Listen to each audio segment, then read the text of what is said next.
Instituti i Integrimit të Jetimëve të Shqipërisë del në këtë konferencë shtypi me një reagim të vetin lidhur me fenomenin e trafikimit të fëmijëve dhe trafikimin e organeve jetësore.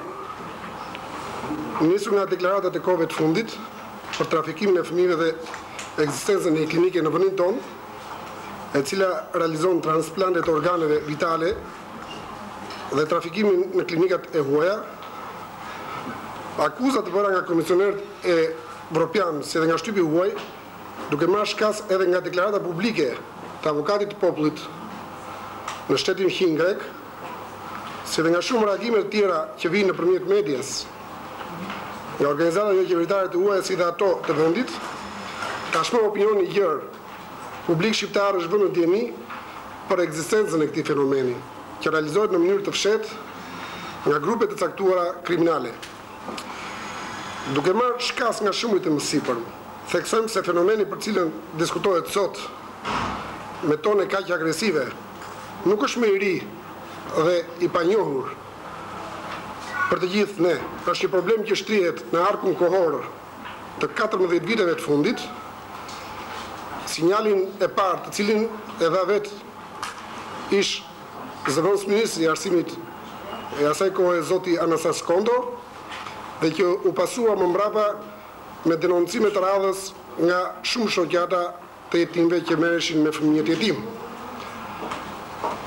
Ajo që duam të saksojmë nuk është se a ekzistojnë në të vërtetë këto klinika private dhe deri ku shtrihet veprimtaria e tyre. A janë të aftë ato për të realizuar transplantet të këtyre organeve vitale, apo veprimtaria e tyre shtrihet dhe përfundon vetëm në sigurimin dhe heqjen e këtyre organeve me destinacion përtej kufirit në klinikat e specializuara të huaja.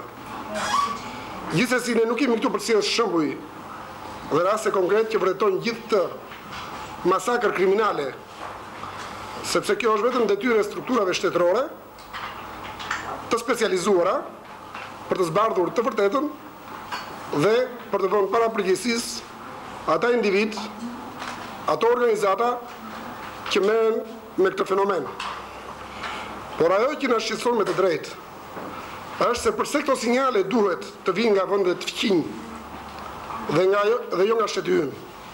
Si ka mundësi që organizatat jo qeveritare në Greqi ngrejnë qendra rehabilitimi për fëmijët e rrugës me origjinë shqiptare, ambasada jonë në Greqi nuk reagon, por reagojnë institucionet e huaja greke.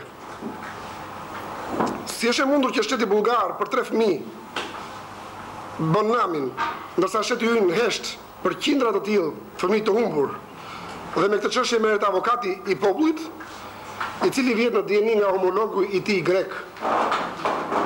Por ajo që na shqetëson si institut i integrimit të jetimëve është se nga gjithë kjo mesele më të riskuar janë jetimët.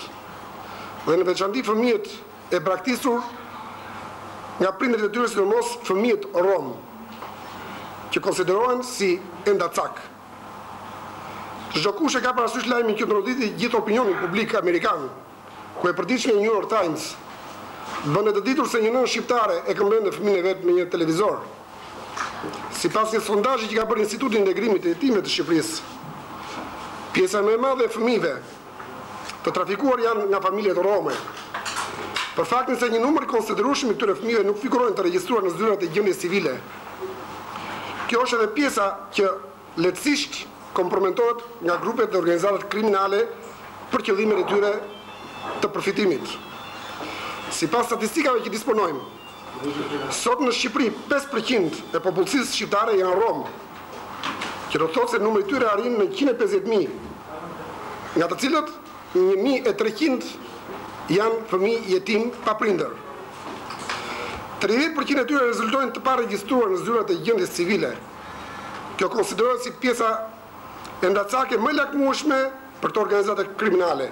Fëmijët rom të moshës 8 deri në 16 vjeç i gjen në rrugë që shfryzojnë nga të rriturit. Ata i përkasin familjeve me shumë fëmijë, nga 7 deri në 11 fëmijë. Vetëm në vitet 1996, 1997, 80% e këtyre fëmijëve nuk kishin marrëdhënie me shkollën, pra nuk i frekuentonin këto shkolla. Problemet e mëdha sociale që ata kanë i detyrojnë që në një moshë të mitur të punësojnë në punë të zezë dhe të shfrytëzojnë nga tutorët dhe trafikantët si fizikisht edhe seksualisht. Këta fëmijë janë të paushqyer dhe përballen me ekstremin e varfërisë, ku të ardhurat e tyre ditore janë $0.8. Pra si zgjel edhe nga të dhënat e mësipërme, një nga arsyet madhore që favorizon këtë trafik është problemi i madh social që përballen këta fëmijë dhe që bëjnë prej e këtij krimi monstruoz. Fillimin e një procesi hetimor, në bashkëpunim edhe me institucionet e specializuara të vendeve fqinj lidhur me trafikimin e fëmijëve dhe të organeve të qenieve njerëzore. Ky hetim le të shtrihet që nga viti 1990 në të gjitha shtëpitë e fëmijës, të foshnjës, në qendrat rezidenciale dhe të hetohen të gjitha procedurat që janë ndjekur nga Komiteti i Birësimeve për çdo rast të birësimit.